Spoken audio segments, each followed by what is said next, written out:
This film is sponsored by New York Life and its dedicated agents, proud sponsors of NFL Team Highlight Films. New York Life, the company you keep.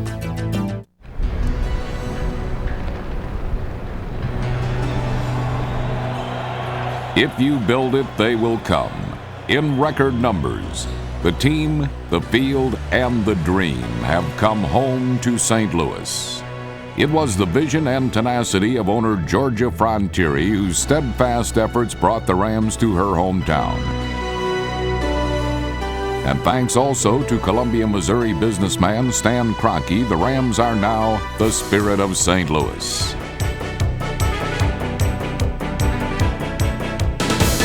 The team and their fans heralded a history-making move and were a testimony to a bold and brilliant relocation decision. In their exciting inaugural season, they recorded their most victories in 6 years.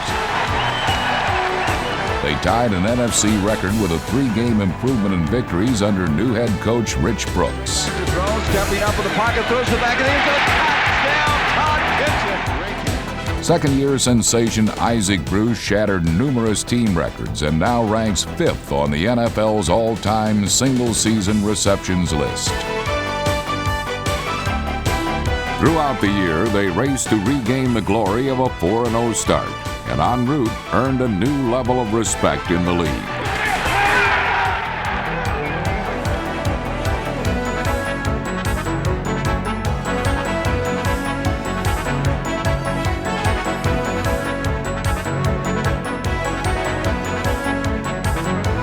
The new and improved Rams tied an NFL record with 4 consecutive games without a turnover. They tied a team record via 5 defensive touchdowns and established a new club record of 8 straight sellouts at home.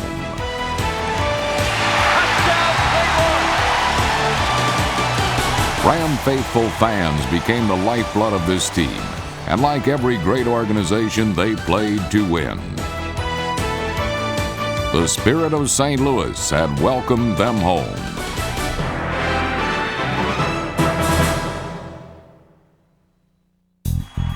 In March of 1995, the relocation to St. Louis became official, and so began a momentous and mobile year. The Rams organization loaded up 17 huge moving vans and headed east to the heartland. The first stop was Parkway Central High School for training camp, just in time for one of the hottest summers on record. But despite the sweltering heat, thousands of supporters swarmed the sidelines for a glimpse of their new hometown heroes.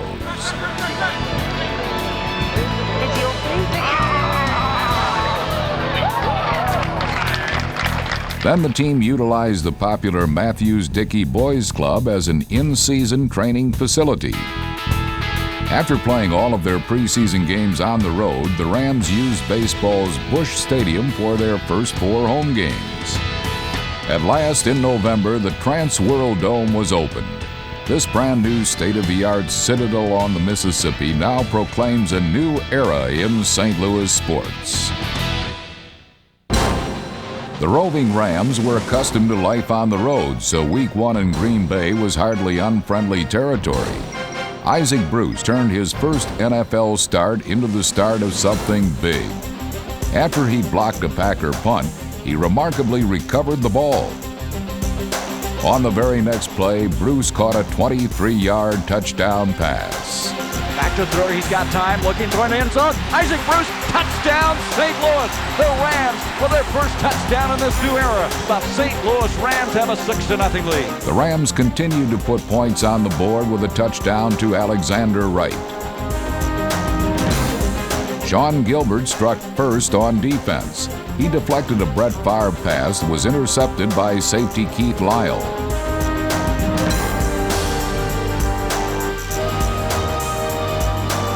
Number 90 then sacked Favre for a 9-yard loss.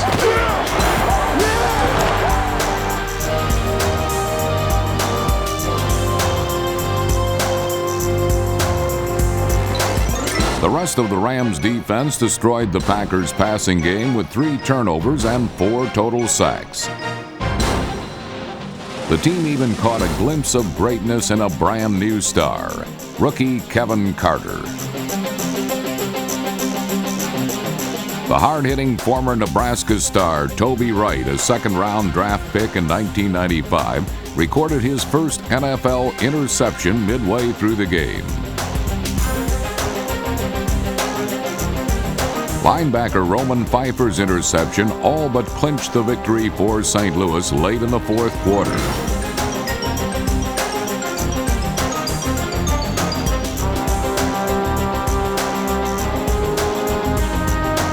The Rams ended a 7-game losing streak and handed Rich Brooks a victory in his first game as an NFL head coach.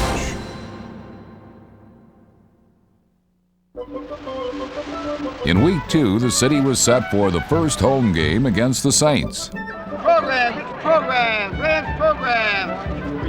Missouri Melonheads wanted. We want you guys to take over the Melon Patch so we can watch proudly. Go in! It's starting right here, baby. It's starting right here. Let's go, Big Blue. It's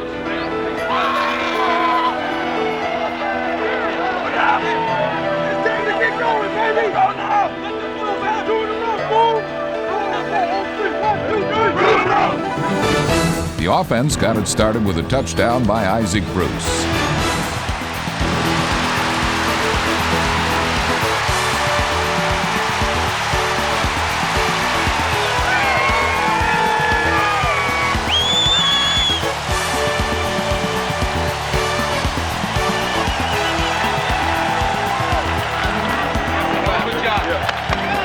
Come back to Boss Special. You came wide open on the backside. Scrambling out of the pocket, running to the near side, throws on the run, and it's intercepted. A field goal and then an interception by Todd Light made the score 17-3. The defense was on a rampage. They socked the Saints with 5 sacks and then soaked the coach.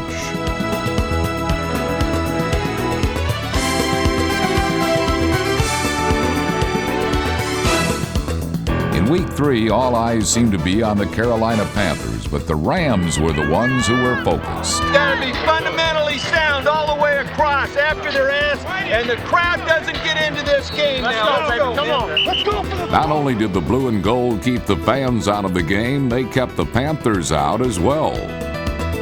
After Jerome Bettis made it 7-0, a Carlos Jenkins sack opened the door for a Kevin Carter recovery at the Panthers' 27.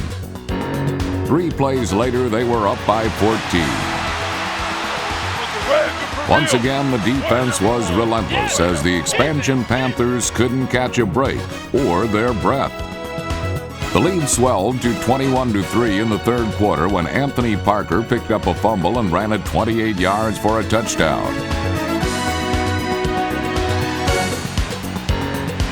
Todd Light and Torrin Dorn both spoiled Kerry Collins' NFL debut with interceptions.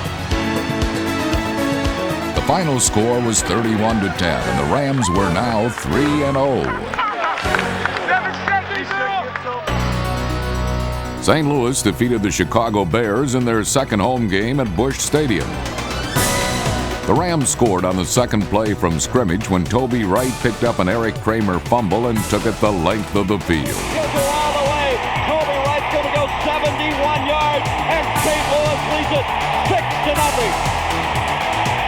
How about that? I love it. Double pumping, running to the... Todd Kinchin capped a 12-play, 68-yard drive with a touchdown that woke up the hibernating Bears. But despite a Chicago rally, the Rams were able to retake control of the game with a 14-point third quarter. Knock their ass off inside, huh? Yeah. Then the Rams stuffed the Bears by controlling the ball for over 10 minutes in the fourth quarter for a final score of 34-28.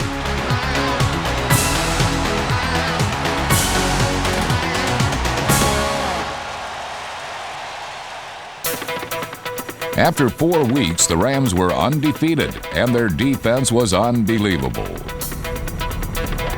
By season's end, they had accumulated 10 more sacks and 8 more interceptions than their 94 totals.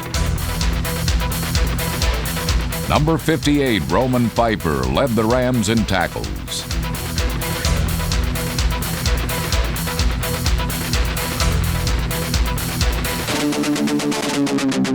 Number 98, Jimmy Jones started every game at defensive tackle and boasted career-high numbers across the board.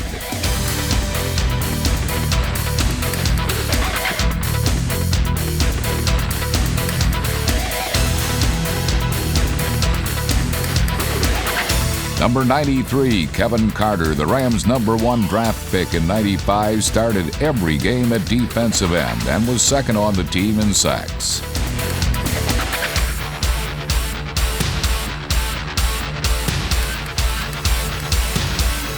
Number 75, DeMarco Farr, ended his second season with 11.5 sacks, the most of any Ram.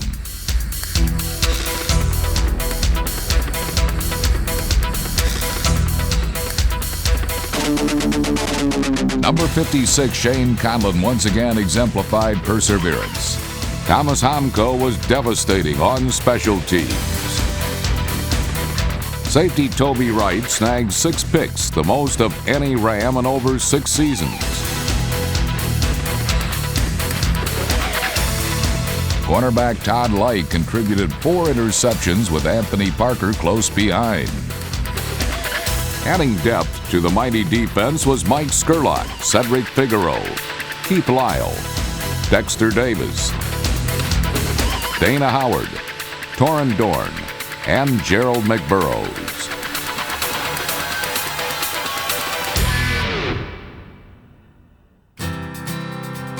Rams spirit in St. Louis reached epidemic proportions in Week 11 when the Trans World Dome proudly welcomed home its new team. One of the greatest stadiums in the country now stands as a declaration to the determination of a city and its citizens to support professional football. Support it they did by setting an all-time attendance record for all sports in St. Louis. 65,598 fans came out to christen the new facility. Photo snatchers and frisbee catchers were all on hand to see the Carolina Panthers once again fall victim to the Rams. 3rd and goal from the 1-yard line. Everybody is in tight. High formation backfield. Russell along with Bettis. Get to Bettis. He's in it. Jerome Bettis had the honor of scoring the first touchdown in the Dome. The defense forced 6 turnovers, including 2 interceptions by Toby Wright.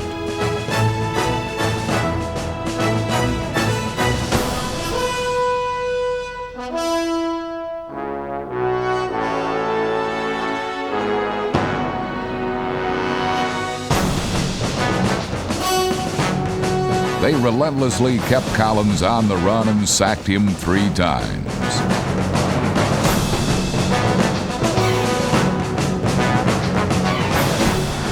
Collins back to throw. Sets up at the 20. Ball is stripped. It's loose. He's going to try to pick it up. It's still being picked up. And eventually Torin Dorn's got it. Defensive back Torin Dorn, who grew up in what is now Panther territory, North Carolina, recovered a fumble and returned it 26 yards for a touchdown. The game ball from this, his second score against Carolina, became a gift to his new son, born that same day.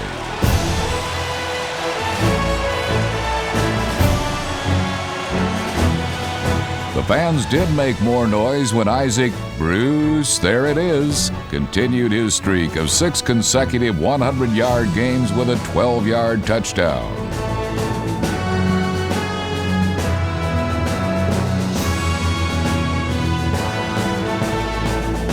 A second fourth-quarter touchdown made the final score 28-17. The Rams were super, and the fans were psyched. Their new team had proven worthy of their affections and worthy of success. I think the success really started probably with the positive environment that we moved into in St. Louis. It was easy to get caught up in the spirit of St. Louis, and it was easy to see why this town and this team were meant to be together.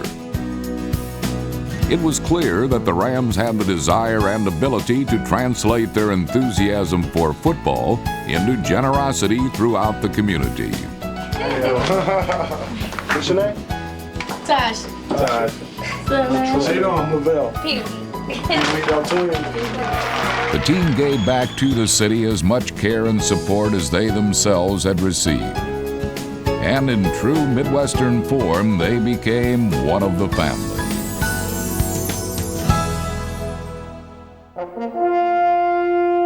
Arch Madness continued when the Falcons came to town.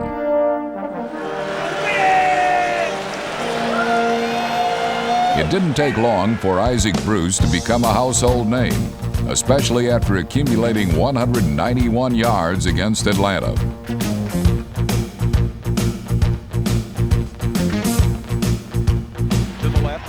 Johnny Bailey added his success. Touchdown, Johnny Bailey on a sweep left. He didn't have a hand laid on him. A 12-yard touchdown strike. Kinchin and Bruce moved the ball to the 9-yard line on a unique Rich Brooks punt return special. Isaac Bruce, he's got it on the bounce. He's to the 40, he's to the 30, he's to the 20, he's down to the 10 and knocked out of bounds. 3 plays later, Miller hit Bruce for the TD. It's coming, they pick it up. He throws wide open, Bruce. Touchdown, St. Louis. The Rams held off a late game threat by the Falcons for the win. If offense won it against Atlanta, it was the defense who won it against the Jets. Boomer Esiason was sacked 3 times. DeMarco Farr was in on each one. He earned NFL Defensive Player of the Week honors and exercised his trademark professional wrestling winner's signal. Chris Miller threw 1 touchdown before being knocked out of the game with an injury. The Jets had gone ahead 10-7 in the third quarter until quarterback Mark Rippon stepped in and led a comeback that included 2 touchdowns to Isaac Bruce.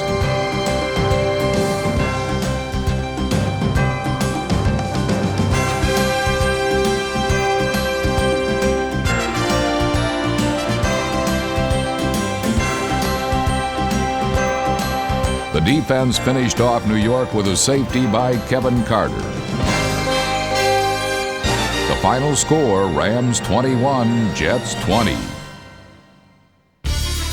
Quarterback Mark Rippon started the final 3 games of the season and tied a team record by throwing for 300 yards each day. When given the opportunity, Rippon displayed the form and leadership that earned him MVP honors with the Redskins in Super Bowl 26. Among those on the receiving end of Rippon's Rockets was number 86 Jesse Hester.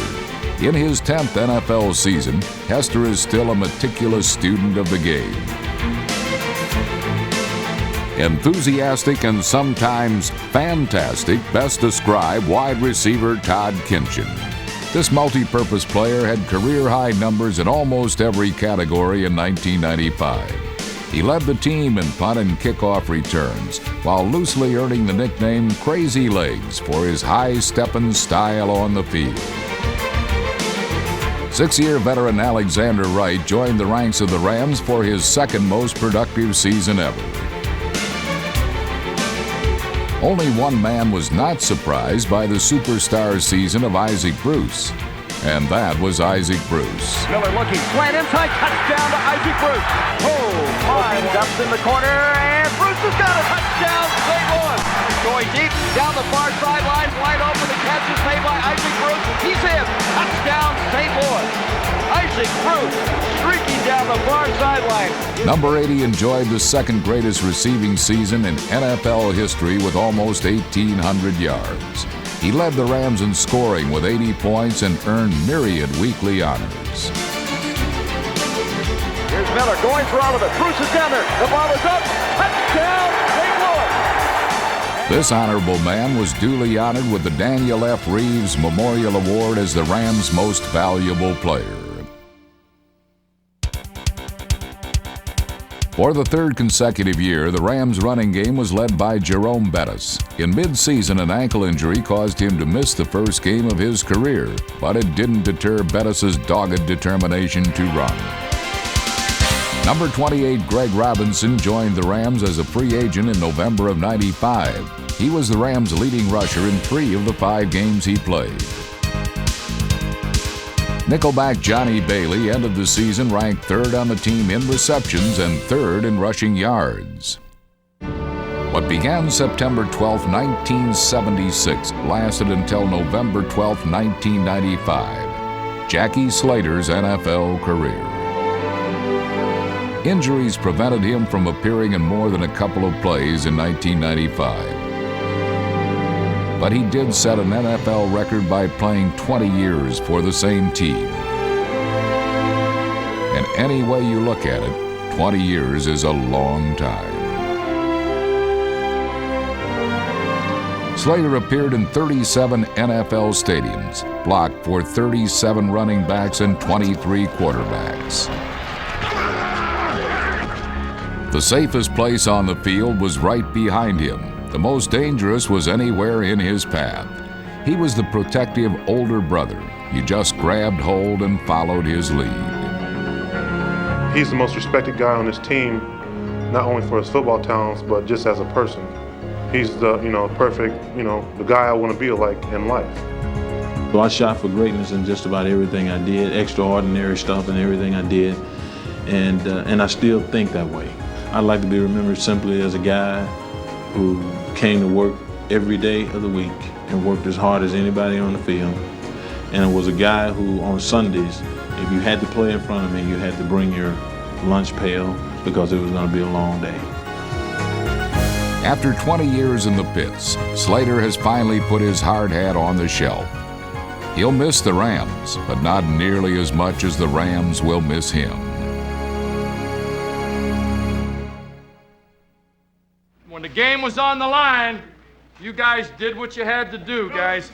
Offensive line, that's a hell of a comeback, guys. That's a hell of a job. Coach Brooks is a consummate players coach. I mean, he comes from a college atmosphere right now, and he gets along with the players well. He'll do things that he'll take to win the game. He's a really enthusiastic guy. Rich Brooks will do whatever it takes to win, even when it means calling an assortment of unique plays.